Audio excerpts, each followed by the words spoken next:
आपने कहा था कि सनातन धर्म में सती प्रथा नहीं थी, मुगल और अंग्रेज विधवाओं के साथ अत्याचार करते थे, इस वजह से इस प्रथा की शुरुआत हुई।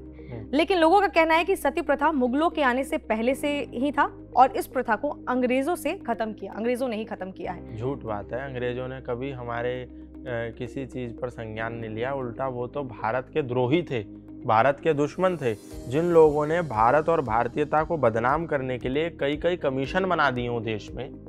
वो लोग हमारे यहाँ आ गई किसी बुराई को खत्म करेंगे, ऐसा आप कैसे मान सकते? उनके यहाँ तो खुद इतनी बुराइयां थी।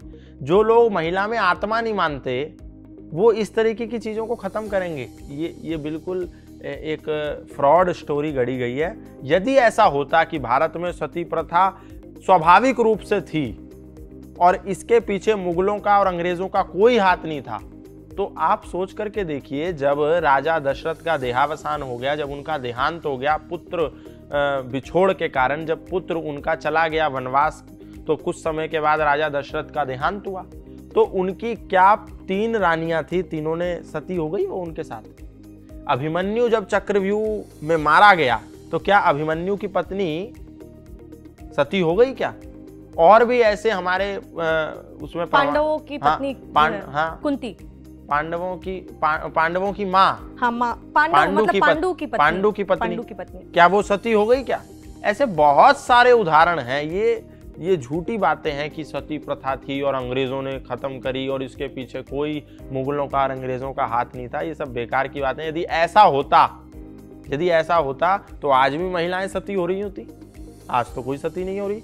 तो समय समय की बात है। ये जो सती प्रथा थी वास्तव में मुगल और अंग्रेजों के, मतलब मुसलमानों के और ईसाइयों के आतंक के कारण ही महिलाएं सती हो जाया करती थी, और वो भी वहां होती थी जहां इनका विशेष आधिपत्य था। यानी जौहर करती थी हम सती? नहीं, जौहर तो अलग चीज है। जौहर तो हमारी रानियां करती थी, वीरांगनाएं करती थी। जब उनको ये सूचना मिल जाती थी कि हमारे राजा का वध हो गया है रणभूमि में, तब वो जौहर इसलिए कर लेती थी क्योंकि उनको पता था कि ये जाहिल और ये आतंकवादी और ये बलात्कारी इतने नीच हैं कि ये राजमहल में प्रवेश करके उनकी अस्मिता को तार तार करेंगे। और उस समय चरित्र के इतने ऊंचे पैमाने थे कि वो रानी नहीं चाहती थी कि उनके पति के अतिरिक्त कोई भी गैर मर्द आकर के उनके तन के एक हिस्से को छू भी पाए, इसलिए वो स्वयं को धधकती हुई अग्नि में। इतिहास में जौहर की बात तो की गई है, लेकिन सती प्रथा की नहीं की गई है। तो क्या कहीं ऐसा तो नहीं कि जैसे लोगों ने इसको, जैसे हर इसके साथ छेड़छाड़ हो जाती है, किताबों के साथ या इतिहास के साथ छेड़छाड़ हुई है, तो कहीं ऐसा तो नहीं कि जौहर को ही सती प्रथा का ऐसे बना दिया गया? दोनों का अलग कारण है और दोनों का सेम भी कारण है। आप देखिए दोनों चीजें क्यों हुई? मुगलों के, मुसलमानों के आतंक के कारण, ईसाइयों के आतंक के कारण, दोनों चीजें इसीलिए तो हुई। इसमें अंतर क्या है? वो रानी स्वेच्छा से जौहर कर दे रही है इसलिए ताकि कोई आतंकवादी आकर के उसके अंग को छू ना पाए, और वो हमारी माँ, हमारी विधवा, इसीलिए अपने पति के साथ चिता की अग्नि में सुपुर्द हो रही है ताकि कोई भी आतंकवादी, कोई भी ईसाई उनके साथ दुराचार ना कर पाए, व्यभिचार ना कर पाए, अपने अंग की रक्षा के लिए। आप सोच करके देखिए, इतिहास में तो ऐसे ऐसे प्रमाण मिलते हैं, ऐसे ऐसे उदाहरण मिलते हैं कि ये जाहिल जो लोग हैं, जो अफगान से आए, ये लोग लाशों के साथ भी व्यभिचार कर लेते थे।